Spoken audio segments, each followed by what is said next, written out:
Alrighty, I am recording. I hope I'm recording in the right setting. What's up? I have an external mic hooked up to the camera right now, so hopefully you guys will be able to hear what I'm saying much better, and we're not going to have a bunch of annoying wind noise.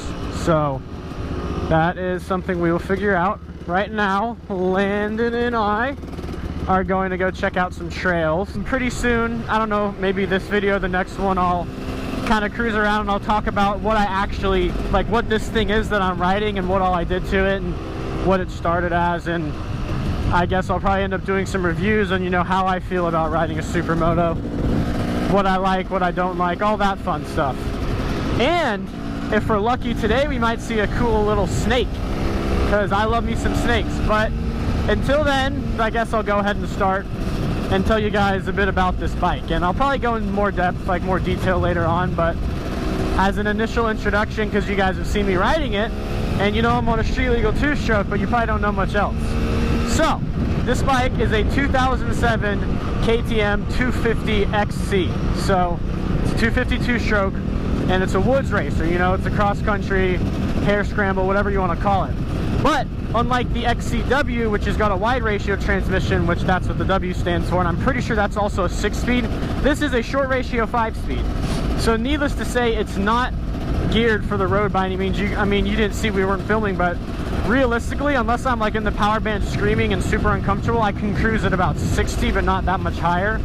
But so yeah, anyway, this bike is fully street legal, you know, insured, title in my name, everything. It's a fully street legal motorcycle because I traded an old motorcycle for it. I got the bike from the original owner. This is a 2007. I got the bike from the original owner, and he bought it and actually brought it to get registered the day he bought it. Never actually rode it on the street, but he just kept the registration current. So I was able to buy this bike in full dirt trim. I'll probably put a picture like right up here or something like that. Needed some work, to be honest. It wasn't really worth as much as the bike I traded it for. I traded it for a really nice SV650 I did some stuff to, but finding a street legal 2-stroke is hard enough, and I don't really think I've ever seen another specific XC 250 that's street legal. So it's a really unique bike regardless. Anyway, I got it, I tore it down to the frame, I repainted the frame, I polished a bunch of parts on it, I put new bearings in it everywhere, I rebuilt the carburetor. It's got the front forks off of a 2014 SXF, I believe is the year. I threw a new piston in it. It's obviously got full Warp 9 Supermoto wheels with a big floating rotor. It's wrapped, it's got Michelin, Power RS, really sticky tires, and just a bunch of other stuff. It's got a custom graphic kit, custom seat cover, and just a bunch of small cosmetic things and little tweaks. And as far as my lights go, my headlight was wired to my stator, but I kept blowing my bulbs out. So I haven't actually paid attention and really gone into that much yet because I don't ride it at night very often. As you might be able to see, I've got these 2 little LEDs right here on each fork, and they function as daytime running lights and also as indicators. So that's how I can ride in the daytime. And then there is a little, LED light strip tucked up under the rear fender. So it's super sleek. Anyway, that's pretty much you know, what I did to this bike. Fresh radiators, you know, it's just got a bunch of nice cosmetic things so it runs smoothly. I usually use it for riding around campus and having fun and going to and from work, but it's just a fun bike overall. Anyway, that's enough about this bike. I'm going to go into a lot more detail about it later on. Unfortunately, I did lose most of the photos of the whole project and the progress, but hopefully I'll be able to still, you know, give you guys piece together what I did. Anyway, enough with that. We are now entering the trail. I'll try to be quiet and we'll just enjoy the scenery and the venue, and I'll try to keep it on 2 wheels. Looks like we've got some trucks here too. Letting us around. Oh, snake. There's a black racer just went in the woods.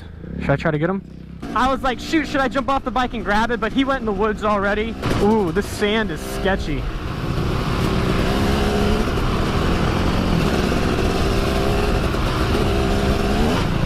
Woo! I will say, I've never been here before. These are some cool trails.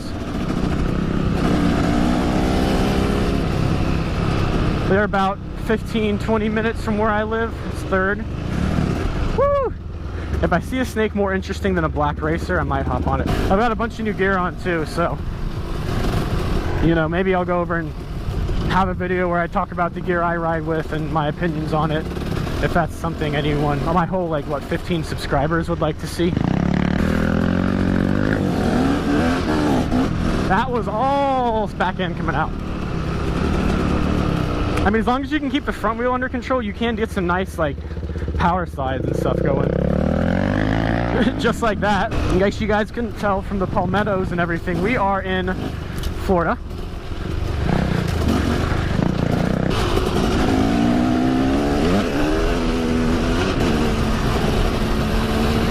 Dude, hair scramble racers and GNCC. I've actually got a buddy who races GNCC. They come through this stuff so fast. There's that truck again.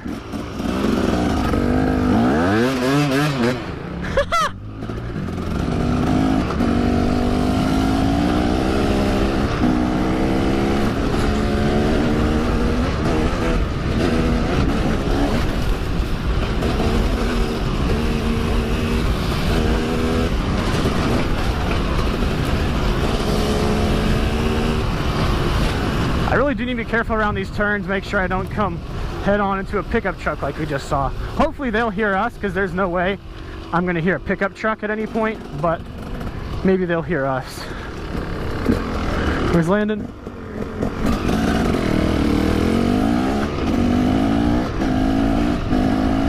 I've got like half street bike gear and half dirt bike gear. Then again, is a Supermoto not a street bike and a dirt bike? Whoop. Yeah, that's not happening on these tires. No way.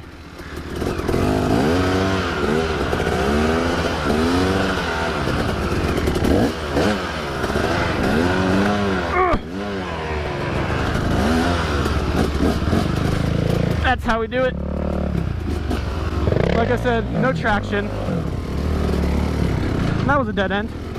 Back to it. Supermotos. I was like, damn, the only reason I didn't get a Supermoto initially is because I couldn't afford it. I love it. You know, I think personally that it's the most fun you can have on 2 wheels, because you've got a bike where obviously you can see, if you've watched any of my other videos, you can see we'll just go exploring, like go to the urban areas and stuff and just explore and just find cool stuff, you know? But at the same time, these are bikes that are capable off-road, so I can do them, you know, on stuff like this, but you don't have to have a truck to get them there. You can just, woo! You can just ride them to these trails, which is something that's really cool to think about. But yeah, no, I mean, I love the concept. I think it's a ton of fun. For me personally, I think it's the most fun you can have, like I said, on a motorcycle, because there's just so much stuff you can do. Like last night I went out, took the thing on campus and went fishing and just hopped on the thing, and you can just hop sidewalks and just go explore and use the bike to get to and from any spots you want to try to go fishing, which is just so convenient. As long as you ever figure out, you know, a way to hold a fishing rod without hooking yourself, which I did yesterday, but that's beside the point. Not only is this a straight up motocross bike, but it's a 2-stroke. This thing probably weighs, I'd say, under 250, and depending on who you ask, a 250 KTM puts between 50 and 60 to the rear wheel. I mean, being able to take it out and do stuff like this with it is just a ton of fun also, you know? You can spend, you know, 3-4 grand on a older KTM or a DRZ, or you can spend 15, no, it's probably close to 15 out the door on a 701 SM.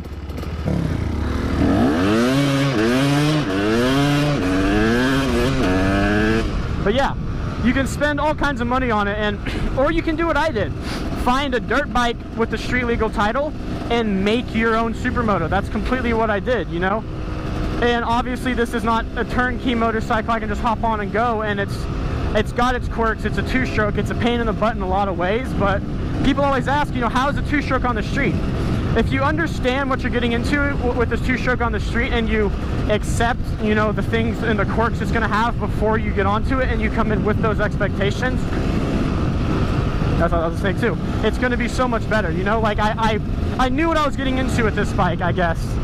And, you know, as I put it back in the street, things would start to go wrong, and because, you know, it wasn't in great shape when I got it, and I had to rebuild it. And as I rode it on the street, I pretty much fine-tuned lots of problems, and other than the lights, which are a pain in the butt, everything on this bike works great right now, which is, it's really nice. You know, I took the bike apart and I spent close to probably 6 months rebuilding it and doing a bunch of stuff and saving up and buying parts for it.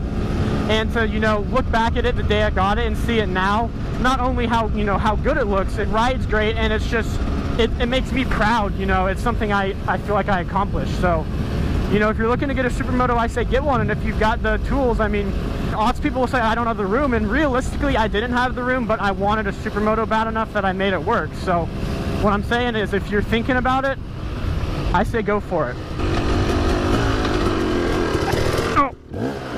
Oh, I lost the front wheel. Look at it just dug in like that. This stuff is so soft.